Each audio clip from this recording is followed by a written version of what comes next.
When you know that you are queer, but your favorite drink is beer, that's gayish. You can bottom without stopping, but you can't stand going shopping, that's gayish. Oh, gayish, you're probably gayish. Well, life's just too short for narrow stereotypes, so it's gayish. We're also gayish. It's Gayish with Mike and Kyle. Hello, everyone in the podcast universe. This is Gayish. The podcast that's uncomfortable yet sexy, like couch sex. Yeah? Oh, yeah. Yeah, that checks out, actually. All of that. Mm-hmm. And also, like, awkward. A little awkward. Physically awkward. Yeah. Okay, Yeah. great. I'm Mike Johnson. I'm Kyle Getz. We're here to bridge the gap between sexuality and actuality. And today, you know her, you love her. Or if you're younger, you might not know her, you might not love her. Also, she was a loser, so... That's true. You don't love her that much. We're going to talk about Kathy Griffin. It is Losers Month. That means every day this month, every week. That means we're celebrating you. We're celebrating... and us. We're celebrating all the Patreon topics that didn't get voted on in the main poll, so now we voted on all the topics that have lost and picked the top losers. Yes. And this is loser number 2. There was an arcane process. The accountants at Funk and Wagnall tabulated, and Kathy's second. What? I don't know. Okay. Yeah, Kathy Griffin was number 2. She was my pick for this, and So we're 1-1. yeah, we're tied. That's true. Yeah. But I mean, you won the number one spot, so you can claim victory. If this was a sports thing, which it is not, but if it were, you might still have a chance to win a future head up. Okay. Yeah, this is out of 5. Best out of 5. Best out of 5. Yeah, exactly. Right. Exactly. Okay. We don't have 100 words. Send in your 100 words, everybody. Yeah, use Mike's hole. Use my whole for like a Christmas poem. That's what I want. Oh, beautiful. Somebody write me 100-word Christmas poem and then use my whole with it. Yeah. We also have a puppy in the studio. Yeah. Zucchini is 15 weeks old, already over 40 pounds, and is a literal bitch all the time. Mm-hmm. She can't help it. That's who she is. It's right She's there just in born that way. Just born that way. Yeah.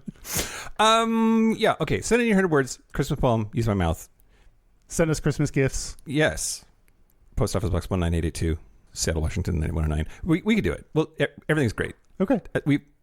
How are you? I'm doing good. How are you? I'm so tired. Okay.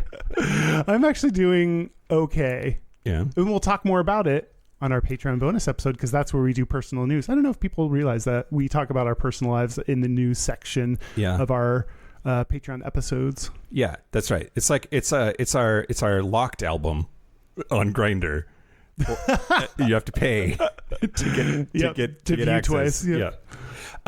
Okay, great. Now the news. Shut your mouth hole, it's time for your ear holes. News. News the first, Kyle. Yeah. Everything's bad and you should feel bad today. Oh, great. Yeah.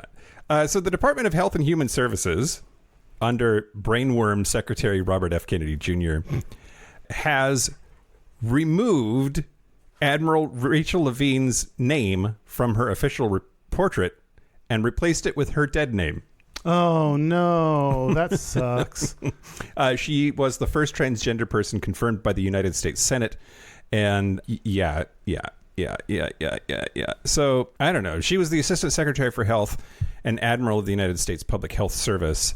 And again, she's trans. First trans person to be confirmed by the United States Senate unanimously, by the way. Wow. And that was under President Joe Biden's presidency. And it's a petty bullshit, knows no bounds, Kyle. It's a lot of work for just to be petty, just to be like a bullshitter, like just to stick it in their face. Like there's no purpose or reason to spend any time and effort on this. In fact, I kind of feel bad spending time and effort on it now, but no, we need to know. The people must know. Fuck those fuckers and everything they stand for. Yeah, totally. Too bad the voting for dickbag fuckface asshole is already underway. Yeah. Or I would put Robert F. Kennedy Jr. on the list. Wait, is he already on the list? No. Well, shit. Oh, maybe bad. Next year. Put him on next year's list preemptively. We're already starting the 2026 list. That's right. Merry right. Christmas and Happy New Year to us. Yeah, go vote on the Dickbag Fuckface Asshole Award. You can go to facebook.com/group/gayish podcast to find a link to the poll. Yeah, spell poll. Anyway, they're just assholes, Kyle. Yeah, And just general assholery. General assholery. So Health and Human Services defended the change in a statement to National Public Radio, saying, quote, "Our priority is to ensure that the information presented internally and externally by HHS reflects gold standard science." Which is wrong. That's wrong. That's not what science says. The department remains focused on reversing harmful policies enacted by Levine, and we are advancing biological reality. That's not right. And I wonder if they, like, people that go by their middle name, I wonder if they're changing their name to be their given birth first name. Or, if, like, is Dr. Oz even a doctor? I don't know. Yeah, Health and Human Services, get on that shit. Yes. Who is Shanker? Adrian Shanker, who was Levine's deputy and directed the Office of the Assistant Secretary for Health Policy, said, quote, "This isn't about policy. This is a small act of pettiness and bigotry." Mm-hmm. Totally right, girl. It does seem like they're obsessed with trans people and with removing not only their legal rights and access to healthcare, but even people's basic existence. Yeah. Anyway, fuck them and the horse they rode in on. Yeah, for sure. Great news the second, Kyle. Okay. Everything's bad and you should feel bad today. Okay. So there is an upcoming esports tournament for the video game Dead by Daylight scheduled to take place in 2026. And inexplicably, there's a women's division of this video game competition that is excluding trans women. Why? So, okay, my first question is, why is there a women's division of this video game? I feel the same way about chess. Like, why? What? I really like. Okay, women are smarter, so men need a chance to win. Yeah, maybe that's true. By having their own division. I don't know. I got nothing, Kyle. I got nothing. No idea why we gender this. Why did we gender this esports thing? Yeah. Which, by the way, esports. Fuck right off with that. Yeah, I don't know about that. That's kind of pushing it for me. You drink a lot of Mountain Dew. That's not something that athletes do. But a lot of female professional gamers have announced that they're going to drop out of the event in solidarity. So streamer and artist Julia Kando was the first to draw attention to the story. She posted on X last week, December 3rd, that she's withdrawing from Team USA in the tournament, officially known as the Dead by Daylight Women's World Cup. Quote, "I love the idea of a femme tourney, but one run by a male kick streamer who has a history of using AI graphics doesn't sit right at all, and if a percentage of women aren't allowed to participate, these being mostly trans women, I certainly won't be either." Interesting little dig at AI in there, mixed in unrelatedly. I don't know. Let's stay on topic so we don't get people's AI views mixed into this. That's not what this is about. You gotta focus. One fucked up thing at a time. One thing at a time, yeah. Twitch streamer Jiggle Death. Okay, I love that. Announced that she's going to be captain for the UK's team in the Dead by Daylight Women's World Cup, and has announced that she will also withdraw from the event. Quote, "Unfortunately, I've been made aware that trans women are not allowed to participate, so I'm withdrawing myself from this tournament. I stick by my community, and I don't want to take part in something which excludes some incredible women." Team Canada, their team captain's name is Squish. I love that. Maybe I'm kind of obsessed with roller derby names. Oh yeah. I might do like female video game Twitch streamer names. might also be up there. Nice. But yeah, and there's an X profile under the name Fish Cadito TV issuing an apology, which I don't think is the actual official organizers of this thing, but is claiming to be. And the statement says that, quote, "Organizers deeply appreciate the community for expressing their concerns. We value every message received regardless of its position. We recognize, respect, and value the diversity of identities within the Dead by Daylight community and within gaming as a whole. Trans women are an important part of the scene and have participated in our previous tournaments where they have always been welcomed and respected. Their presence and contributions have never been questioned, nor has there ever been any discriminatory stance against them. The ban on trans women was based solely on technical and operational limitations." what technical or it's more effort to put in a new rule to add in an asterisk not trans women when you describe women, because if you just talk about women in your bylaws and women in your promotional material, then that includes trans women because trans women are women. So like it's actually extra operational cost to put in this rule. Well, and to say effectively, like, we ran out of seats, and turns out it was all trans women that couldn't find a seat. Yeah, that 1% of trans population really took up all the space here. Fuck right off with that. Yeah. Fuck these fuckers. Esports. It's not a sport. Neither is golf or fishing, you assholes. Okay, news the last, Kyle. Sure. Everything's bad and you should feel bad today. Oh, man, we don't get a happy one? Nope, sorry. Okay. Well, we're going to talk about Eurovision, which is happy. Oh, right. That's great. But Gays love that shit. if Eurovision happens this year, it is a fucked up maelstrom of weirdness, Kyle. Maelstrom, why can't it be a female strom? It's a female strum of fucked upness, Kyle. Okay, so Israel announced that they're going to be participating in Eurovision, and so immediately 4 countries said, well, we're not then. Spain, Ireland, Slovenia, and the Netherlands have pulled out of the 2026 Eurovision Song Contest.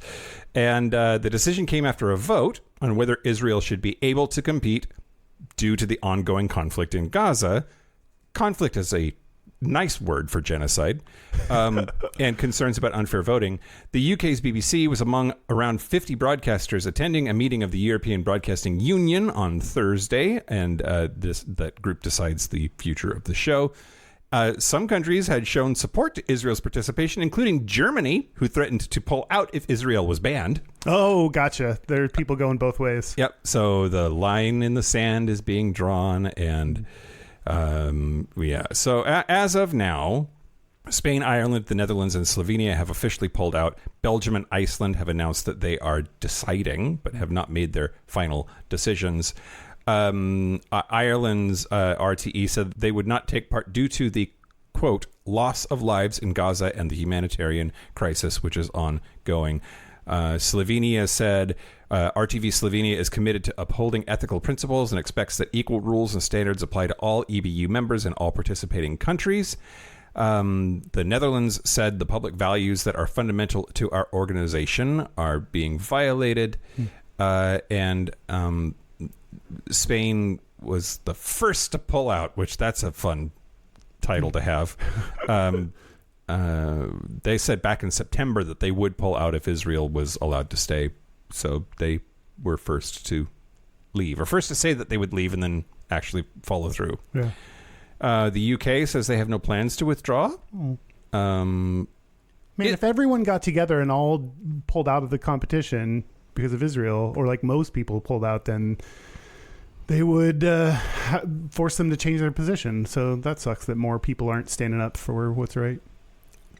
Isaac Herzog, president of Israel, said the country, quote, deserves to be represented on every stage in the world, adding, I am fully and actively committed to that. It's a singing competition. This is singing. This is singing. It's big, though. It is big. It's a big deal. And maybe focus on other things. Yeah, they got a lot to focus on right now. Israel. Yeah. You know, like getting your shit together. Get your shit together, Israel. Have they thought about that? Has anyone asked them to get their shit together and stop it? That's what I would say. I would say stop it. Stop it. Before I close this news story, I've got to say that I have intentionally been avoiding the Israel-Gaza conflict. It is complicated. I don't know enough to speak on it, and that is why. There are plenty of opinions in other places. If you want news from people who actually know what they're talking about on that subject, you should listen to them. I'm going to continue to avoid it because I'm not qualified. I'm not qualified to speak to any news ever. Great. So the fact that I'm even in this news segment, I should just bow out while you say the news. That's the news, Kyle. That's the news. Speaking of people that shouldn't bow out or pull out, we said pull out a lot in that news story, just to point out. You know, it's somebody's got to say it, Kyle. Somebody's got, that's true. And that someone today was you. I want to thank the following new Patreon members. Thank you to Roy. Roy, thank you. Might be the easiest name I've ever had to say. 3 letters, known how to say it. It's thank you, Roy. Appreciate you. I wonder if Roy's last name is like Kosh just Fox, and they were just like, no, I'm not even going to try. Or what if it's Roy of Roy G. Biv fame? You never hear about that guy anymore. I wish all the colors supported us, not just Roy. Yeah, right. Yeah. Green, get your shit together. Yeah. Okay, Green, we need you. And thank you also to Brian Davis, another one that I fucking nailed. Yeah, you did. Yeah. Good work, Kyle. Yeah, thanks. If you want ad-free episodes a day early, if you want to use Mike's hole, use my hole. If you want to come up with your own episode topic, all of those benefits are available and more. And you get to support the show, which is invaluable to us. There actually is a tangible value to that it provides us. Anyway, true. A number. There's a specific number that provides us with. Then go most of which goes to Derek. Most of which goes to support Derek. So support Derek, really. Go to patreon.com/Gayish podcast. Do it. All right. Do you want to talk about Kathy Griffin? Well, first I want to talk about why you put her on the poll. Yeah. What, you're a super fan? Yeah, I love Kathy Griffin. I put her on the list because we've talked about so many gay icons, and a lot of them end up being singers. And I think she's an interesting one that's not a singer and also still is, or we'll talk about whether she really should be, or it technically is a gay icon, but she definitely falls in that vein of like gays love her. I grew up, I guess this can be the personal section. I grew up watching her stand-up specials when I was in college. Mm-hmm. So before I really had a gay community, she was my way to tap into gay culture. She was my understanding of gay culture. I loved watching her Bravo TV specials. She has like the Guinness Book of World Records for like most TV stand-up specials on a network or something like that. So, so I loved her comedy. Is very clearly targeted towards gay men. Mm-hmm. And we'll talk more about what she's done for the gay community and if it's enough. But yeah, that's why I picked it. Great. What about how do you feel about Kathy Griffin? I like her. I laugh when I watch her. I definitely watched My Life on the D List when that was on whatever Bravo or whatever fucking network it was. I think so. I think that she is ribald. How do you say that word? Ribald? No. For her pleasure? Yeah, exactly. Exactly. But the type of comedy that's like intentionally offensive. Yeah. And I think she does it really well. Yeah. Yeah. Some people do not. We'll talk more. We'll talk more about that for sure as we get through it. But I am going to talk to you about the history of Kathy Griffin. Okay. Basic bio, Kyle. Kathleen Mary Griffin is on her birth certificate. One of the few celebs that we talk about because we mostly cover musicians who are very fond of getting the fuck rid of their name. Yeah. She was born November 4th, 1960 in Oak Park, Illinois, which is Chicagoland. Okay.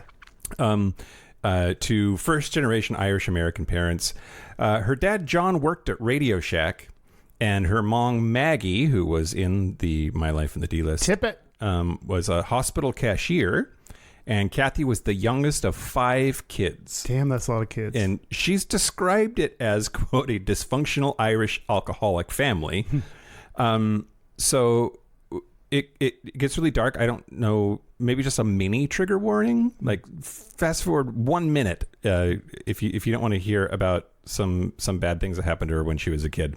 When she was 7, her eldest brother Kenny, who was 20 years older than her, sexually abused her.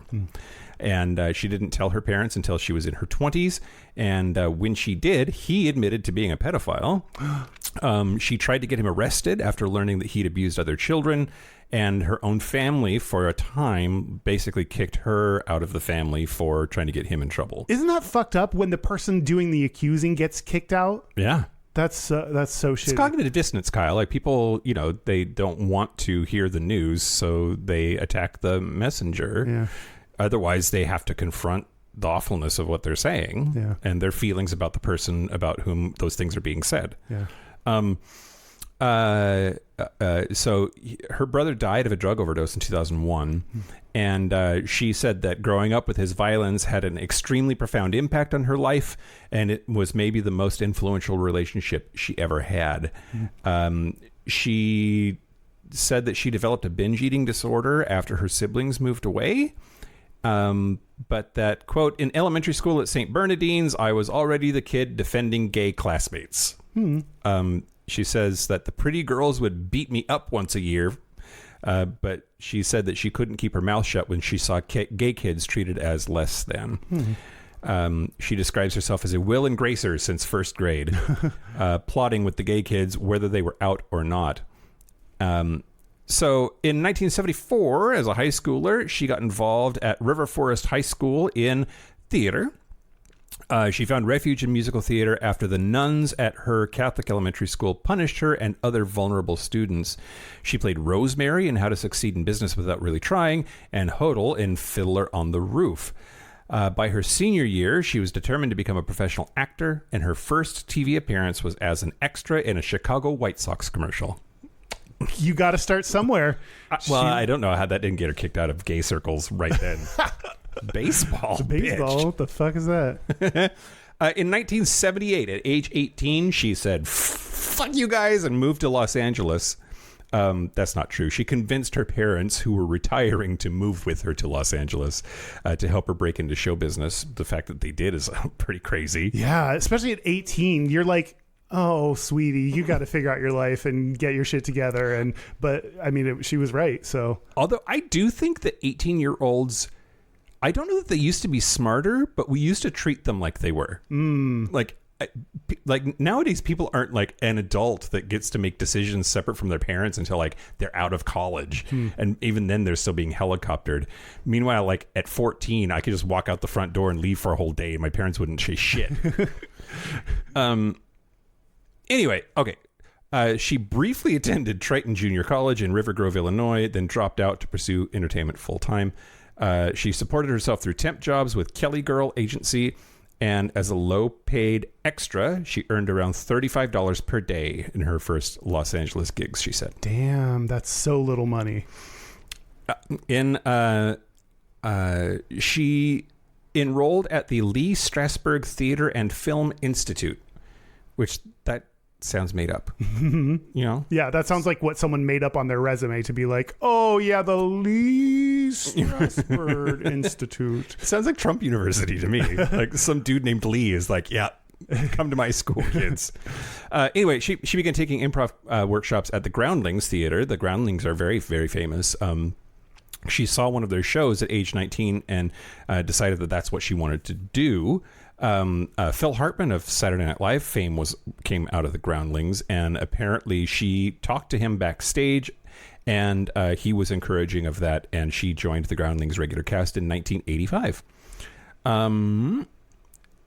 So then in the early 90s, she tried to get into stand-up.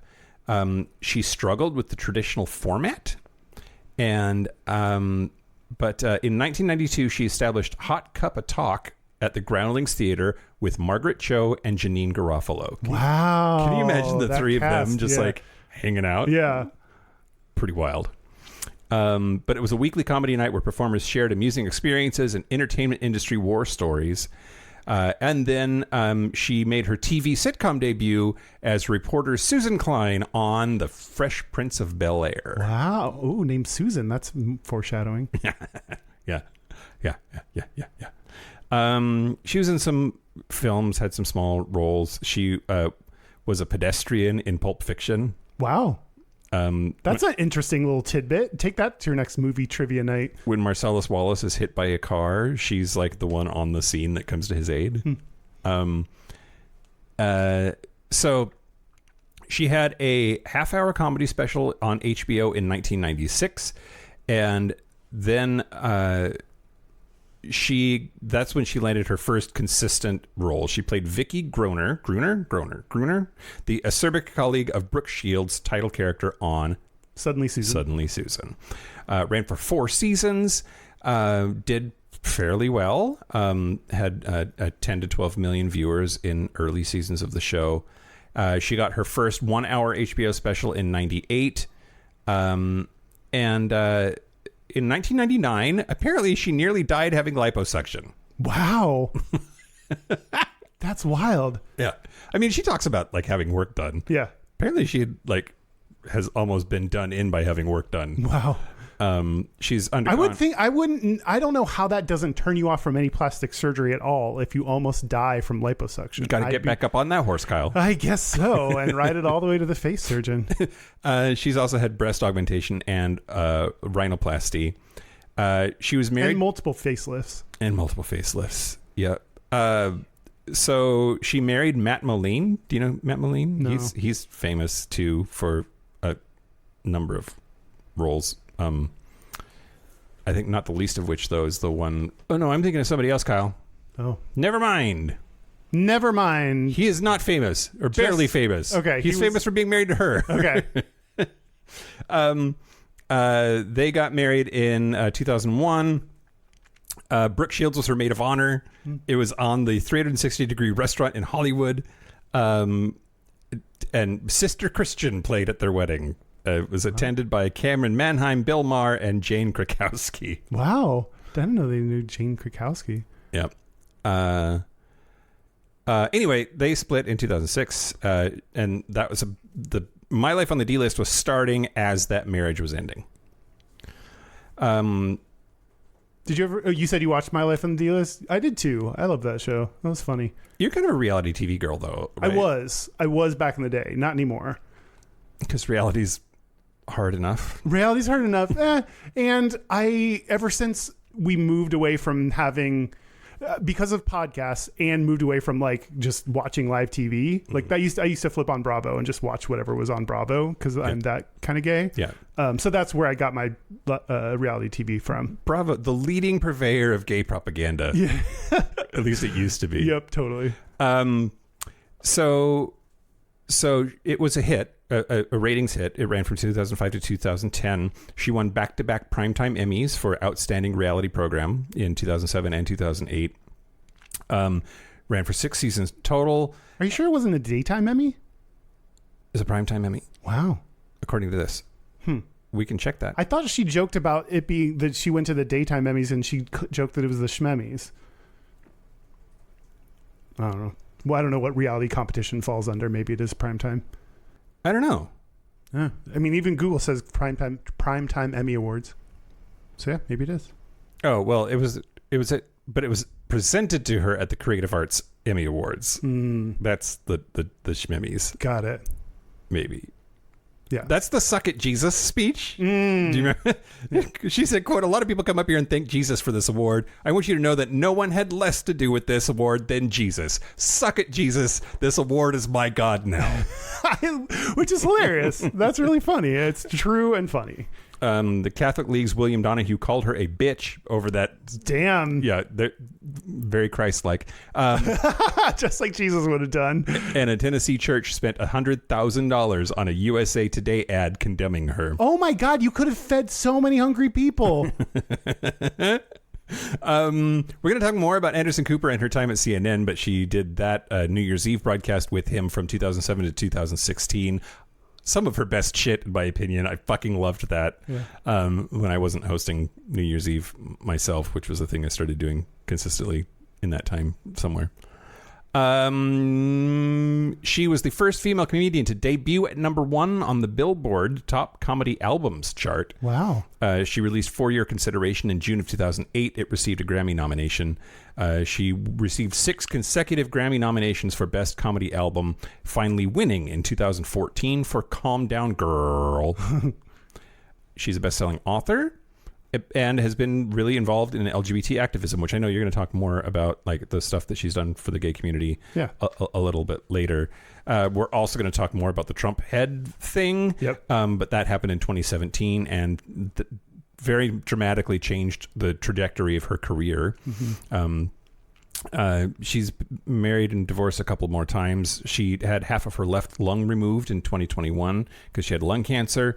And last but not least, she just this year in 2025 was named Advocate of the Year by Advocate Magazine, and we'll talk more about that. But that's her bio, Kyle. She's done a lot, and a lot of that stuff I sort of forgot. She's like been kind of just under the surface of like being a bigger deal for a while, maybe intentionally. Yeah. I don't know. She kind of brands herself as that kind of celebrity. So Yeah. I think she's a bigger deal than she makes herself out to be. But yeah. Well, let's hear directly from Kathy Griffin herself. I wanted to read a couple quotes that I thought stood out to me in interviews that she's done. From the Las Vegas Pride interview she did, she said, quote, "The LGBTQ plus community stood by me. When the Trump incident unfolded," again, we'll talk more about that later, but I don't know, the gist is she took a picture of Trump holding a severed head of what looked like Donald Trump's head. "When the Trump incident unfolded, I felt like I had become marginalized. The controversial photo was subversive but not shocking given the administration's targeting of various marginalized group. The queer community recognized the urgent need to shed light on the destructive actions of the Trump administration, which included separating families and spreading hate.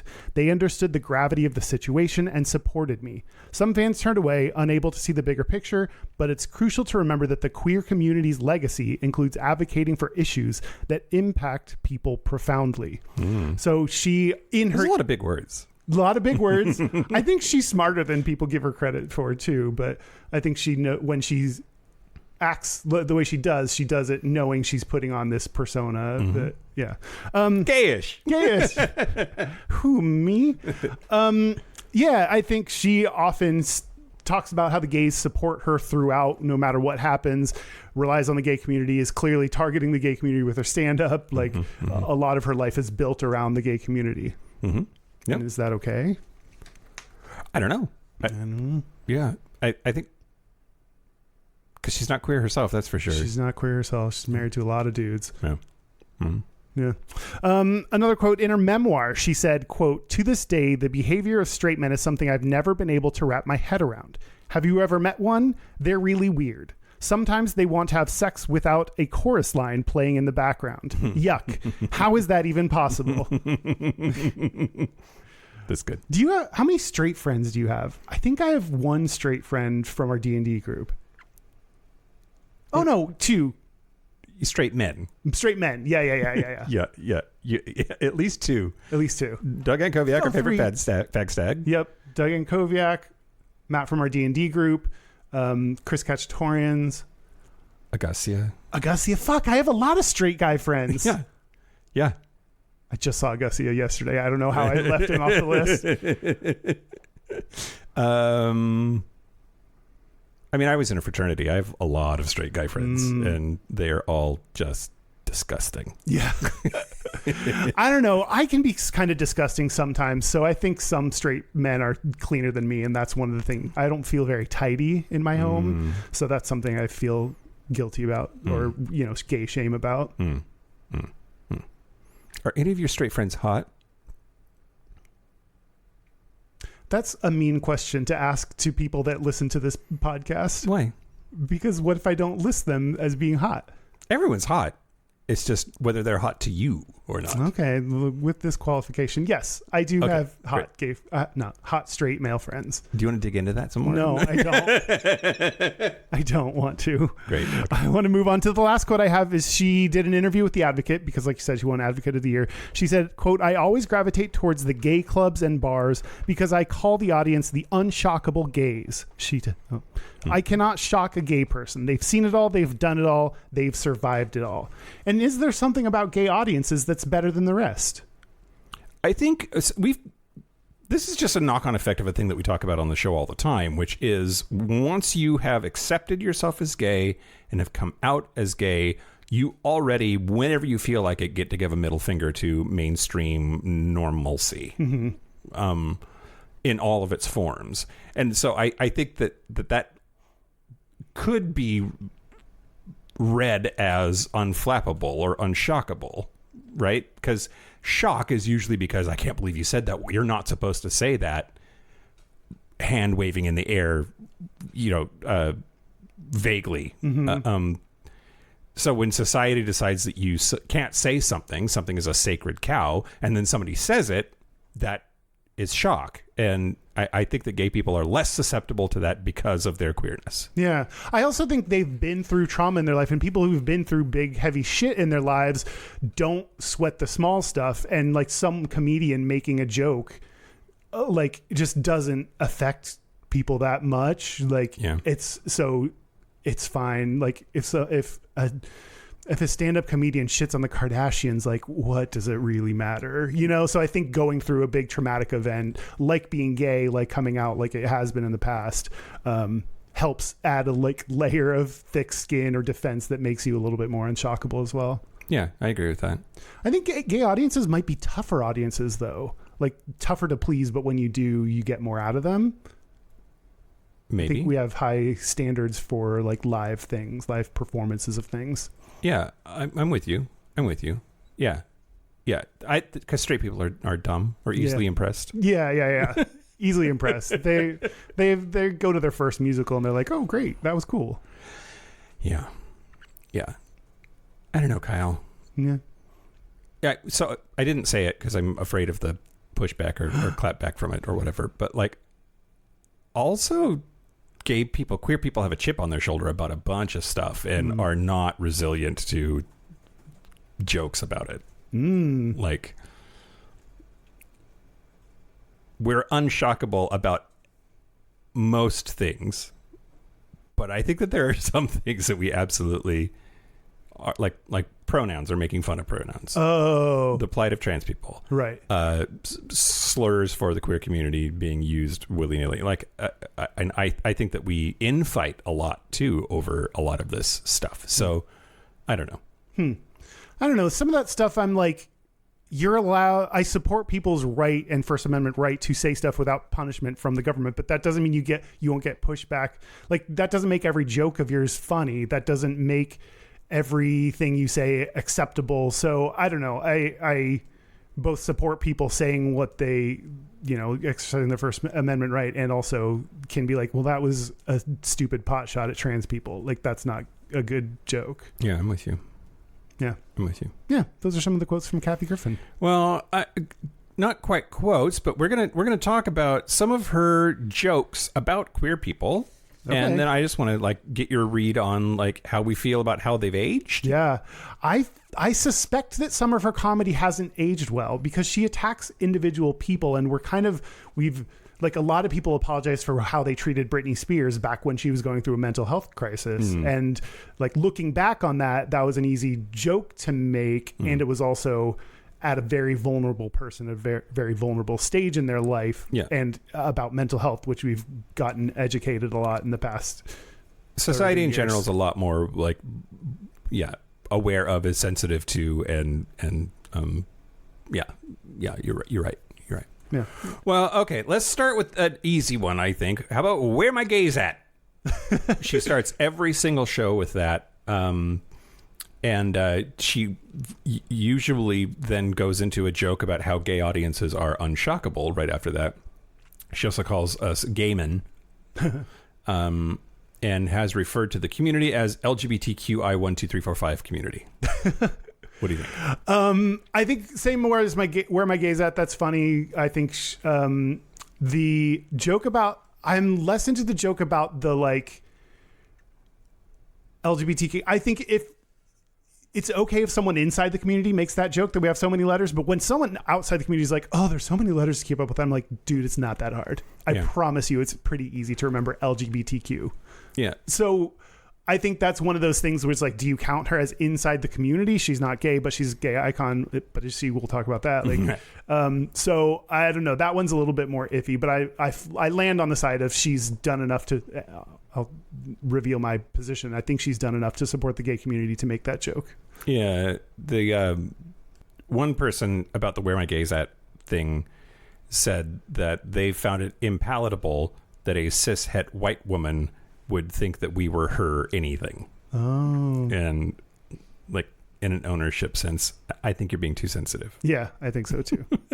I don't think she, I think there are people that are like her gays, that love her, that support her, that stan her, that, so there will be people that react to that in a live show.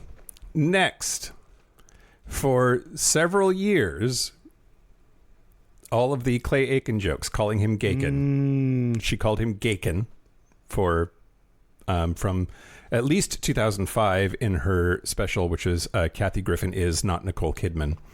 And Meghan McCain publicly demanded an apology, which I don't know why the fuck it's any of her goddamn business. But yeah, he was not out. He didn't come out until 2008. And he has since reconciled with her. In 2021, he tweeted, quote, "Love and prayers for a speedy recovery to my dear friend Kathy Griffin, selfless and gracious. She even hosted a fundraiser for my congressional campaign." And he ran for Congress? Yeah. Oh, yeah. Oh, girl. Yeah. I don't think it went well. Okay. What do you think? I don't think that one has aged well. I think now we know more about like letting people come out on their own terms in their own time, which we're bad at. We know it, but we're bad at putting it into practice. If we think the guy is hot, see Shawn Menendez. That's the people that killed their parents. Shawn Mendes. Sit on my face. Sorry. Yeah. Sorry. So I'm not a fan of it. Still happens to this day. I'm not a fan of people outing other people or referencing someone like clearly being gay if they haven't come out themselves. Yeah. What do you think?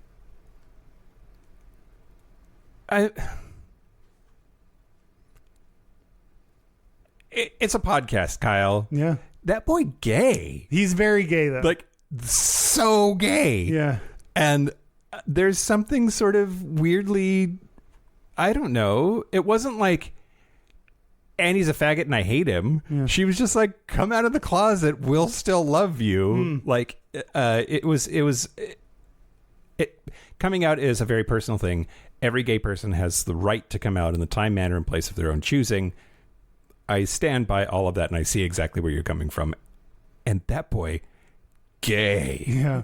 And so I don't know. And then she made fun of the fact that like he's clearly gay. Yeah. And she was right. Yeah. It's not like she was wrong about that. Yeah. I think the question is, if you're a public figure, does that give you the right to say anything you want about them? Does that open you up to, are you, by being a public figure, putting yourself in the line of fire for people saying what they want about you? And amongst that could be your sexual orientation, calling into question. Maybe. It's gonna happen whether you want it to or not. It's gonna happen for sure. But I think we might be a little bit different on like what we believe putting yourself in the public spotlight allows people to then say about you. Yeah. Yeah. I hope Luigi Mangione takes his shirt off soon again. Okay. Next, the Ryan Seacrest material. Very similar, but he hasn't come out, right? Right. But from her 2005 special, she said, quote, "The thing that's really weird about Seacrest is that he's super into grooming. He gets mani-pedis. He gets his eyelashes dyed. He goes to Mystic Tan. He flat irons his hair. Very butch. Very typical of straight men." And then when he ripped her dress at the 2004 AMAs, her comeback was, "That's the first time he's ever touched a woman." What do you think? I don't know. Isn't this kind of what we do? We pick up on stereotypes and label them as gay or straight. Like, I think this is, we hopefully call into question people's assumptions that they make regarding those stereotypes, or I hope we make people think about them a little bit more. I don't think she was trying to get people to think about whether these things are true. So maybe we're better than Kathy Griffin. Great. Great. Love it. We might be. Yeah. Just as important, Kyle. Just as important. Equal in power. in very different ways. Yeah. Someone was like, "Oh, is your podcast big?" And I was like, "Oh, well, I mean, enough." He was like, "I mean, but no. No, I don't know. I didn't know how to answer that question." We have a third of an employee. That's how good we're doing. Okay. She had a bit about the gay inhale. Wait, no. What did you think about the last thing she said? Oh, about Seacrest? Yeah. Oh, I mean, I think Ryan Seacrest is very metrosexual. Yeah. But also seemed like weirdly secure in that. And I think that poking fun at him in a wink, wink, nod, nod, nudge, nudge kind of way is more justifiable than it was against Clay Aiken. But I actually think both were okay. Oh, okay. Okay. Maybe less so today. because you're right. We're talking about how things have aged. Yeah. But I don't know. I don't know. Okay, she had this whole bit about the gay inhale. One of her classic routines. There's a she says that she found a closeted gay soldier at a mess hall in Kandahar. Quote, I knew the minute I heard the gay inhale. He literally goes, Diva, what are you doing here? He puts his gun down and he says, ugh, girl, I'm on graveyard tonight. I'm a wreck. My roommates are all snoring. They're pigs. Anyway, what's going on with Ben and J-Lo? What do you think? I think she exaggerated the story. I don't think he really said any of that. But yeah, I think that's knowing, like, the gay gasp, like that gay noise that people make, I think is funny. And it goes beyond the surface level of, like, she clearly knows gay people, because, like, you don't come away with that insight from just the media. No one in the media is talking about this little gay inhale. Like, this is not something that everyone thinks about or knows about or talks about. So it's clear that she actually has gay friends and is, like, embedded in the gay community to make this joke. I totally agree with you on like most of that. Okay, what don't you agree with? This joke, in this list of jokes that we're talking about, to me is, I agree with you that, like, there's this person, if he even existed, probably didn't say all of that exactly that way. This is a caricature that she is inventing and then broadcasting, and she's a cishet white woman, and to, like, invent a lispy femi gay and make that person not the butt of the joke, but, like, those aspects of that person are critical to the joke at the very least. Like, who the fuck is she to, like, make up a cartoon character version of a bottom, right? Like, yeah. Anyway, I don't know. I think that then goes back to the question of, like, has she done enough for the community to make these kinds of jokes about the community? Yep. That's that is the question, right? Like, it's clearly done out of love. Like, you don't get the impression that she's like, and he is awful or going to hell, or like it's all out of, like, allyship. Yeah. Anyway. So in 2019, at the LA LGBT Center's 50th anniversary concert, she performed an in memoriam to the offensive words that she vowed to stop using. She said, I will stop saying the T-slur, ladyboy, donut bumper, gash gobbler, muff diver, dykes on bikes, and finally 2 more words we have to say goodbye to as a community, Andy Cohen. What do you think? I like this joke because I think it probably marks something real, like not saying the T-slur anymore is, like, important. There are some words that I have, like, I don't say bitch anymore, or I try not to. I do say it sometimes, but I have, like, retired that one from my vocabulary, or tried my best to. And so, like, I think as you learn what makes sense for you to say and not say, like, I'm guessing she actually did reach a point there with the T-slur and then wanted to move on and then made it into what I think is a funny joke. By way of education, the T-slur, so people know, is the word that used to be short for transmission in a car. TRANNY. Yeah. Don't say that word ever. No. Okay, and then last, her vociferous defense of her use of the phrase fag hag to describe herself. At her 2018 shows, she said that younger audiences that call her a fruit fly instead of a fag hag need to fuck off. Her response, quote, I've been fighting for your rights since before you were born. I'm a hag. She later acknowledged on NPR that she retired the F word version. I personally made the choice to go, you know what, I'm not going to say that anymore. So she's dropped the fag part of fag hag, although she used to say it. But she has eschewed the use of the fruit fly. Okay. What do you think? I think she's earned the right to say fag hag. I think she could keep the word fag in there and I'd be okay with it. I would too. Yeah. Okay. Yeah. I'm sure There are definitely gays that don't like the word faggot and won't use it, even around their friends. Like I don't or use queer, like, but that's true. But that ship has sailed. Yeah. So I know that some people wouldn't be okay with, you know, a non-gay person saying it as well. So I know people would have a problem with this. I just don't personally. Yeah. So those are the ones that I have, or at least the ones that I picked out for this. And at least based on this, I think that it's aged better than I thought it was. Yeah. Like you said, you thought that they wouldn't have aged well, but I was afraid of that as well. Yeah.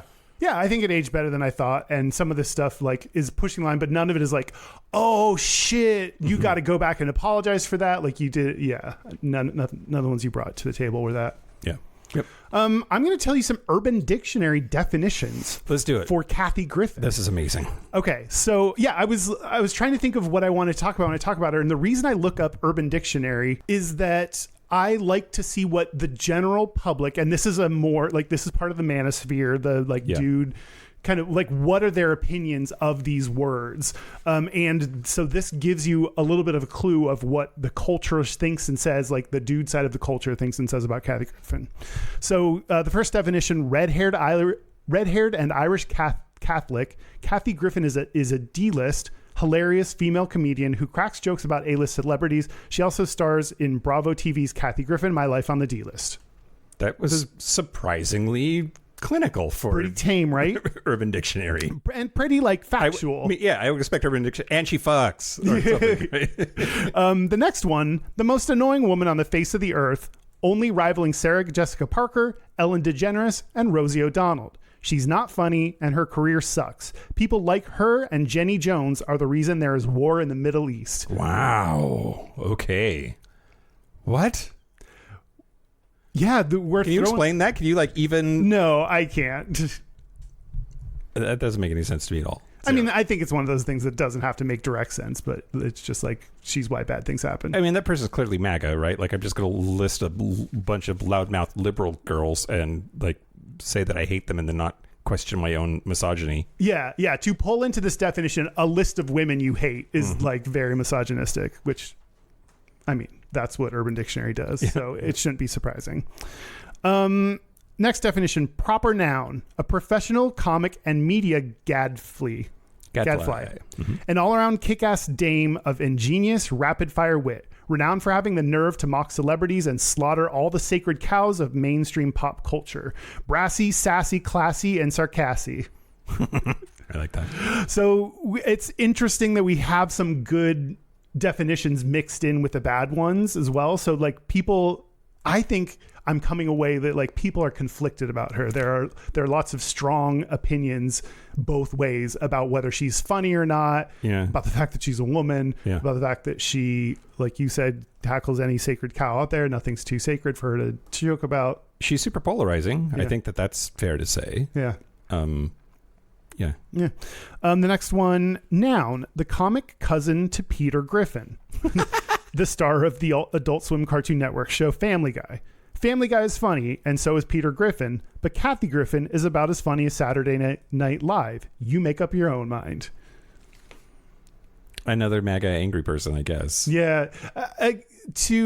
They love pulling in other people and things into their definitions and try to throw them all under the bus as well. Yeah. Which is interesting because, they're clearly just mad at stuff when trying to write this definition. Yeah. It started out funny because that was funny to say, like, she's Peter Griffin's cousin or, whatever. But it is a bad feeling when I hear conservative people say that they like Family Guy. Because some of them do. Yeah. And then that's like, it's like you don't have to be racist to be Republican, but like, who do racists vote for? Yeah, it sure does help. Yeah. So like, if conservatives are watching Family Guy and enjoying it, then I need to take a look in the mirror, Kyle. You know? I used to love Family Guy. I watched it in college. I had the DVDs of them, and I watched them like all the time when I didn't go to class. I was too depressed to go to class sometimes. So, but yeah, I think nowadays, if you currently are a fan of Family Guy, then there's like some kind of flag, I think. Really? Yeah. How come? I just think they're what I used to say I loved about the show is they made fun of everyone equally, but now I realize that equal treatment of people is not fair treatment of people. Oh. So like making fun of white people is not the same as making fun of black people. Yeah. They are not on the same stool. Yeah. Weirdly, that made sense. Yes. Okay, cool. The last definition is ugly and unfunny redhead bitch who thinks she's funny, but she's not. She's so damn obnoxious. Oh my God, I want to strangle her. Mm-hmm. Okay, well, I think maybe Valium could help that person. Light death threat going on in this definition, and someone who clearly had to take it out on her. And I never understand the people that get mad enough to like, you did work to post this definition in Urban Dictionary. You created an account, you logged in, you thought about you typed it all out. Like, you did work to do this. Why do you put so much energy towards something you clearly hate that much? Why don't you invest your time into things you love? Yeah. Or I just don't understand the impetus to make this a thing. Yeah. About a comedian. Especially about a comedian. Something that is not... Like, I'll rage book. Lord knows I will rage book. Right. Well, I have feelings about that. And it doesn't do any good. No. At all. It doesn't. And I'm aware. Okay. Yeah. But also, it's not about stuff like comedians. Yeah, it's about important shit. Yeah. Yeah. Yeah. So I don't know. I don't get this, but anyway, there's clearly a divided interest in, like you said, very polarizing, very different opinions. The men out there clearly, like, some love her, some hate her. Mm-hmm. And that's part of, I think she knows she's going to get haters based on the contents that she comes up with. So I don't think it's a surprise that they're out there, but that's just her brand and her style. I mean, if you're going to align yourself with the gays, you're picking a side. You're picking a side for sure. Yeah. For sure. Totally. Also, quick aside. Yeah. I think a lot of people don't like her voice. And people will criticize AOC of the same thing. And Miley Cyrus. Do some really long, hard thinking about why a woman's voice is so obnoxious to you. I think it's mostly misogyny that leads people to feel like that if they were honest with themselves. Yeah. Because there's a lot of dudes who are annoying as fuck, and you never hear a dude being criticized for his voice unless it's too femmy, and then it's because he's gay. Yeah. Yeah, that's a great point. I didn't think about that. That's totally true. Good call, Mike. Thanks. Okay. Well, I'm going to talk to you about one super polarizing thing that bit her in the ass. Yeah. That's the Trump head controversy. Yeah, Kyle. let's do it. All right. So on May 30th, 2017, she posted a photo holding a fake, bloody, severed Trump head covered in ketchup. Now, it was meant to reference his talking about blood coming out of her wherever comments about Megyn Kelly, which is just also gross misogyny. Mm-hmm. And it turned into like the most intense like celebrity cancellation campaign bullshit like ever. So the Secret Service investigated her for 2 months. Yeah. Considering charges of conspiracy to assassinate the president of the United States. Which that is insane. He's so famously thin-skinned. Yeah. Like, it certainly wasn't because he felt unsafe. It was because he's an asshole. No, that was not an actual threat on his life. But that's a felony. She was placed on the no-fly list for 2 months while that investigation was going on, and the Interpol list. So international police, everywhere that she went, every international airport, had to detain her, question her, and then clear her for release. She was interrogated by Secret Service agents for over an hour. They finally declined to press charges in July of 2017. But within 48 hours of that picture being posted, again, 2 days, she lost CNN New Year's Eve, her Squatty Potty endorsement. Oh, wow. Oh, man. All of her remaining tour dates, and anybody who was even remotely right of center seemed to like abandon her at that phrase. She told Stephen Colbert, quote, "I lost about 50%." Sorry, I can read. She told Stephen Colbert she, quote, lost about 75% of my friends that never came back.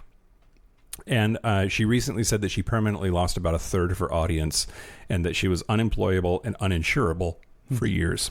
Uninsurable? Yeah. That's crazy. Yeah. There's a high bar I think you have to meet to not be insured. Like, because you get a cancer diagnosis and you're dead. Like that can be a death sentence to not be insured. Yeah. And so like she did not meet that bar. That is insane. Yeah. I don't know what bar you'd have to meet for me to not think you deserve health insurance. I don't think it's health insurance. I think it's life insurance because of like threats against her, and that she couldn't get insured for her shows. For like a lot of them have to cover liability insurance for their entourage and the people that are in orbit and the things that like crazies will try to do. Yeah. Okay. That makes more sense. On June 2nd, 2017, she held a tearful press conference with attorney Lisa Bloom saying, quote, I don't think I will have a career after this. He broke me. She later had a fight with her attorney where she called her a fame whore and blamed her for the optics of the whole thing. And she has since retracted her apology multiple times. Quote, I am no longer sorry. The whole outrage was BS. So if you forgave her because she apologized for the Trump head thing, you should unforgive her because she does not apologize anymore. You've already mentioned part of this, but the gay community, she says that we've stood by her the whole time, partially because I think we hate that motherfucker too. Yeah. Quote, the gay community was the only group that didn't cancel me, to tell you the truth. This was in an article with The Advocate. They were the first to reach out and say, we think that Trump should be put in his place. And she said that gay men on Fire Island dressed up as her for Halloween, holding a Trump head. And her first major gig after she was canceled was a gay cruise. And she has said, quote, if it wasn't for the gay community, I wouldn't have been able to come back. She couldn't work here in America, so she went international. She had her Laugh Your Head Off tour in London, Stockholm, Singapore, Australia. She self-financed a documentary called Hell of a Story. And she was also touring with My Life on the PTSD List by 2023. And she set a record for most shows by a solo female comedian at Carnegie Hall. On her 60th birthday, she reposted the original photo. This was the day after the election. And in August of 2023, she posted it again, but this time it was special counsel Jack Smith's face that replaced hers, the January 6th investigator. So now all of this is to say, this also kicked off her falling out with Anderson Cooper. They were like super tight for a long time. So in 2001, he appeared on her MTV show, Kathy's So-Called Reality. And she said of those first 5 years that they were friends, quote, I was in love with him as a friend. Later on, he wasn't as into it. I think he's the type of guy who's into shiny objects. She stayed at his house, had dinner with him, was close with his mother, Gloria Vanderbilt, whom she nicknamed Glovandy. So in the 10 years that they were like super tight friends, in 2008, they were being heckled at New Year's Eve, and she yelled at them off camera, I don't go to your job and knock the dicks out of your mouth. Yeah. So she stripped down to her bra twice at New Year's Eve. She kissed him on the lips in 2011. In 2012, she dropped to her knees and kissed his crotch on live TV. Oh my God. When he asked, quote, did you drop something? She replied, quote, no, I was kissing your sardine. On Letterman 2 days later, she was defiant. Quote, if you think this is the part where I'm going to apologize for trying to go down on Anderson Cooper, you are sorely mistaken. I tried, ladies and gays, for you. So it was after the Trump head photo that Anderson Cooper tweeted, quote, for the record, I'm appalled by the photo shoot Kathy Griffin took part in. It is clearly disgusting and completely inappropriate. He did not reach out to her privately before or after. 4 other CNN colleagues checked in on her. Anderson did not contact her until August 10th, so 3 months later. And but during that time, he also told Andy Cohen publicly, "Yeah, we're still friends," but they weren't. That's a weird, like, kind of move to try to pretend you're friends with someone when you're not actually. Like, that's a Hollywood thing. Well, when he finally texted her in August, she said, "Our friendship is over." So she ended it. In 2019, she told Variety, quote, "I was devastated. It still hurts. I mean, I really loved him. I don't have a punchline for that one." She later called him the spineless heiress. Wow. And wrote in a 2022 Newsweek op-ed, quote, "Anderson Cooper calling my photo disgusting still hurts because I really adored him." So just this last December, like a year ago, she said that she emailed him saying that she missed his late mother. And he wrote her back and said, quote, "You know, I miss your mom too. And your mom was always so sweet to me." And she said, quote, "I don't know what will happen, but at least there's been one email exchange, and that feels better than just nothing." Her beef with Andy Cohen is related to the Anderson Cooper stuff, too, because Andy Cohen replaced her as his co-host for New Year's Eve on CNN starting in 2017. TMZ asked Andy Cohen about replacing her, and he said, "Who? I don't know her." And her response to that was, quote, "He is not kidding with Paps. Was my boss for 10 years, treated me like a dog." Wow. And she also accused Andy Cohen of trying to get her to do cocaine with him. Oh, I mean, whatever. I don't mind that. But yeah, so her relationship with two famous gays all very much soured because of this Trump head photo, which I tended to think of just like pissing off people who were already angry with her anyway. But no, there were like very real consequences from people on the left, including very prominent homosexuals. Yeah. What's your take on the Trump head photo? That the First Amendment exists for a reason. Yeah. And I don't know why people don't see the like golden calf deification horse shit. He's just a dude. He shits the same as everybody else. He puts his pants on the same as everyone else. He is the president of the United States, and that means that you have to give certain deference to the office. But like, people aren't treating it that way. Like, they're extra offended if you say bad things about him. They're extra, like, it's a cult, Kyle. It's a cult. Yeah. It's a fucking cult. Yeah. Yeah, I don't know. I don't know. I'm of the, like, I thought, I was really surprised by it when I saw it. I think it was maybe a little distasteful because I don't like murder of anyone. Like, I don't think that anyone should get murdered, even anyone.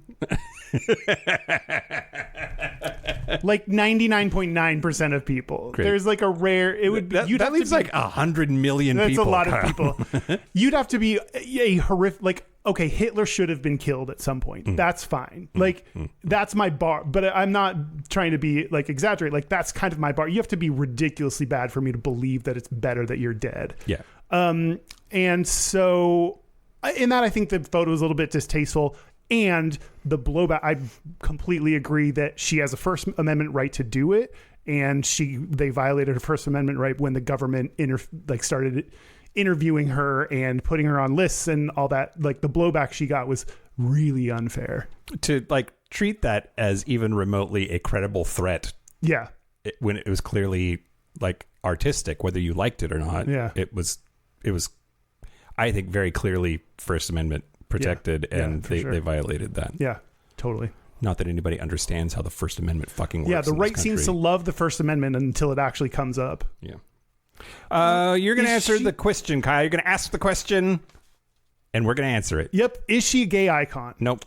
Oh. No, yes, of course she is. Okay. Yes, she is. In 2008, she volunteered for this is just the stuff that I can find online. So I'm sure she did a lot more. I don't know the details of every single thing she did, but here are just some examples of shit she's done.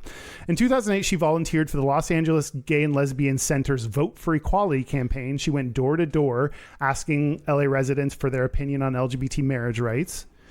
She's a longtime supporter of the Aid for AIDS annual fundraiser Best in Drag show in LA. That's fun. She hosted the opening of the show for more than 5 years. That's cool. In 2009, she received GLAAD's Vanguard Award. Yeah. Which, again, I think you've said it's just the award for the celebrity they like this year. Yeah. Who do gays like? Yeah. In 2010, she helped organize a rally in Washington, D.C. to help advocate the repeal of Don't Ask, Don't Tell. In 2010, she also received the HRC's Ally for Equality Award, and she received the Trevor Project's Trevor Life Award. That's pretty great. In 2018, she wrote a love letter to the LGBT community for Billboard. In that letter, she said, quote, "From Stonewall to the AIDS crisis to the fight for marriage equality and transgender rights, the LGBTQ community has always faced hatred with love and adversity with resilience." In 2018, she also received the Rainbow Key Award from West Hollywood, which not except for San Francisco. Like, is there a gayer place than West Hollywood? I wrote 2020H. Oh no, 2020. Here we go. She hosted the Straight Up Gay Porn Awards. Yeah, that's fantastic. Isn't that funny? She jokes about taking any gig. And in 2020, think we could get her on the show. Maybe. Honestly, I saw her on some like podcasts that were like not that impressive. Great. She might be one we could actually get on the show. Great. Derek. Call Kathy Griffin. Hey Siri, call Kathy Griffin. In 2025, she, like you said, she was named the Advocate of the Year for her longstanding advocacy for LGBT rights. Those are specific things that she's done or awards she's received for the things she's done. Overall, she uses her platform to speak out for LGBT equality. Also, you know, when we talk about singers, sometimes it's like, well, gays just fucking love this singer. Like, gays love her comedy style, her unfiltered, no holds barred comedy style. Gays, as I mentioned, tend to be her primary audience, and people like her fighting spirit and resilience in the face of adversity. She does seem like someone who's going through adversity, who's climbing the mountain, who's facing the odds. You know, the David and Goliath kind of story. The rough around the edges, doesn't give a fuck. Yeah. Like strong, opinionated. Yes. Outspoken. Yeah. Yeah. So you missed one of my favorite though. Oh yeah. Things. In 2010 at the Radio and Television Correspondents' Dinner, she confronted Representative Michelle Bachmann and asked her, "Were you born a bigot or did you just grow into it?" And Bachmann allegedly responded, "That's a good question. I'll have to think about that." But admitted that the confrontation happened. Yeah. Anyway. Yeah. Yeah. So she's straight though. Is she a gay icon? I think that I don't know, Kyle. Yes, I think she is. Okay. But usually when we say gay icon, we immediately think movies or music. Right. And because she's neither of those things, that like sort of dirties the word icon a little bit or muddies it a little bit. But I think more than a lot of people that get that title, she's actually done stuff for the community. Beyonce. And yeah, I'm comfortable calling her an honorary gay. Yeah. Yeah, I feel like the exact same way. I think she's done a lot and repeatedly, not a one-time thing, not one media tour focused on it, not one. She's been a long-standing supporter of LGBT people, clearly knows and is friends with LGBT people, and does enough that I believe she's earned the right to be called a gay icon. Yep. Yep. I don't know if these days, if she started her career these days, I don't know if she'd get that same, like, we're starting to gravitate more towards like, you're a gay icon because you're actually gay as well.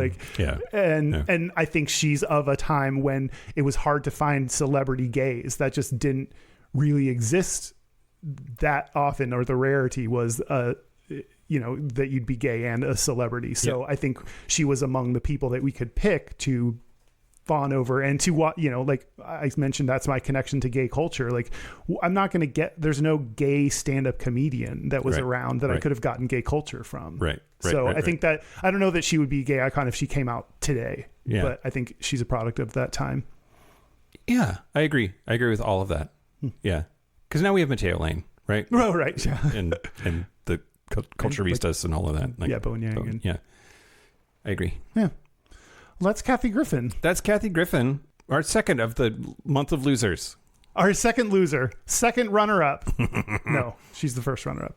Yeah. The first runner-up in our month of losers. Thanks, Kathy Griffin. Thanks, Kathy Griffin. And thank you for everyone who loves her. Yeah. And if you don't love her, that's fine. That's okay. You do you. You do you. Yeah. She's not for everybody. She's not for everybody, that's for sure. Should we take a break? Yeah, let's take a break. Let's take a break. This is the part where Mike and Kyle take a break. So are we back? We're back. We're back. You're still doing stuff on your computer. Which Shush. Okay. Shush. I didn't have to say that. Shush. We're going to do our Gayest and Straightest. We're going to do our Gayest and Straightest. But first, we forgot to tease that the Patreon segment is Ask Reddit. Yeah. So there's a bunch of questions that Kyle asked that Reddit didn't answer. So we answered them. We answered them for him. Yeah. Yeah. Go check that out. Also, it wasn't Reddit. A lot of it was some Quora, but whatever. Some of it was Quora. Are you okay? I was just burped a little bit. Having feelings? No, yeah, for sure. Feelings of love for Kathy Griffin. We're going to do our Gayest and Straightest, but first, local gay bar review. We're going to talk about Max Club in San Jose, California. Okay. It is divey as fuck, but the bar is a legit bar. Like a bar, like a bar. Like sometimes a bar is just like a bunch of tables. This is like a bar. Okay. It would be totally possible to have a conversation in here. There's a giant disco ball that had robot spiders clinging to it. What? And there was a neon sign that said "fuck off." And I enjoyed it. Would go back and drink more. 2.5 dildos. What? 2.5? Yeah. Oh, you own what dinged it? You didn't say anything negative about it. Oh, just I don't need to. Okay. All right. Fair enough. Fine. 3 dildos, Kyle. This is 2 weeks in a row or 2 reviews in a row. Yeah, I did it. We did it, America. Our website is gayishpodcast.com. We're on social media at Gayish Podcast. You can find links to our Facebook group where you can vote on the Dickbag Fuckface Asshole Awards, or a link to our Discord on gayishpodcast.com/contact. Our hotline, you can send us text messages or leave us voicemails, especially if it's your Gayest and Straightest this holiday season. It's 5855-GAYISH. That's 585-542-9474. Standard rate supply. Our email is gayishpodcast@gmail.com. And our physical mailing address to which our Christmas presents should go is Post Office Box 19882, Seattle, Washington 98109. Gayest and Straightest? Oh, what? Yeah, okay. What's up, buddy? Yeah, okay. Okay, I'll go. Okay. My gayest is getting a sore throat from sucking dick. Yeah, good work. I thought Do you want a high five about it and have it be your straightest? Yes, I do. My straightest, that high five. I was like, I think I'm getting strep throat. Like it like hurts a little bit when I swallow. There's something going on in the back of my throat. It's not like painful, but I like feeling something there. Yeah. And then I was like, oh right, that one dude that shoved his dick deep down my mouth. Yeah. It's from that. Good work. Yeah. I'm so proud of you. Yeah. It makes me happy. Thanks. Yeah. And my straightest is that I high fived you over it. Okay, great. What about you? No, is it really? Yeah. What did you have? What did you have? Well, you don't get to know that. I'm going to use that for a future one. Fine. The straightest thing about me this week is this shirt. Oh. It's got pockets, and it's like a work shirt. It's warm. It makes me happy. Very Pacific Northwest. But it's definitely not something a gay person should wear. Patreon saw it on the video Patreon members. That's true. That's true. And the gayest thing about me this week is taking Zucchini to puppy class this morning and intentionally sitting down next to the hot daddy of the golden retriever puppy. Nice. Yeah. Call me. He was very sexy. Way to go. I'm pretty sure he's straight. He was wearing a wedding ring. That doesn't mean he's straight. His dog was adorable. Our dogs had sex with each other. Oh, hot. Not really, but not really they were on top of each other wriggling, which that's what I do. What is that but sex? That's not, yeah. We have a listener's Gayest and Straightest. Yep, this is from Chris from Minneapolis. Hey, Mike and Kyle, this is Chris from Minneapolis. Place you still haven't been to on your tours, by the way. I have my Gayest and Straightest. Gayest, I'm listening to every Taylor Swift song on YouTube Music. And the Straightest, I pinned a man down while he was tied to a bed. And it's the straightest because I work hospital security, so there was no sexual component to it. Love you guys. Come to Minneapolis. A ringing endorsement of Minneapolis, Kyle. Yeah, another one. Not going in the wintertime. No. Sorry. I can barely stay in Seattle, and it's very moderate here, so yeah. Security throwdown. That's straight. Yeah. Bro. Oh, yeah, for sure. I mean, when you started off, you had me questioning, but you brought it at the end. Yep. Bring it. Thank you to Kathy Griffin for being amazing. Sorry for all the shit you went through. Yeah. I love you. Thank you to Kathy Griffin's mom. Thank you to Kathy Griffin's mom. R.I.P. Yeah. Do you remember when she tweeted from her dead mom's account? She got banned on Twitter, so she had to log into her dead mom's account and tweet from there. That's fantastic. That's hilarious. That's fantastic. Yeah. Also, thank you to Kathy Griffin's plastic surgeon. Oh, yeah. I'm sure. Oh, yeah, for sure. Yeah, for sure. And thank you to our super Gap Bridgers. Thank you to Locomotive, Simon Strachey, Kaylee Adams, Kit Oliver, Kobe Gordon, Squoggle, Andrew Bugby, William Bryant, John Crowley, Stephen Porch, Yost Osel, Jonathan Montanius, Forrest Nail, Steve Douglas, Explosive Zanya, Michael Covington, Thomas B., Dusty Sands, A. Coleman, Chris Cacciatorians, and Jerome York. Thank you for your support. Thank you for your money. That's it. This has been Gayish from the Chris Cacciatorian Studios. I'm Mike Johnson. I'm Kyle Getz. Until next week, be butch, be fabulous, be you. See ya. See you next week.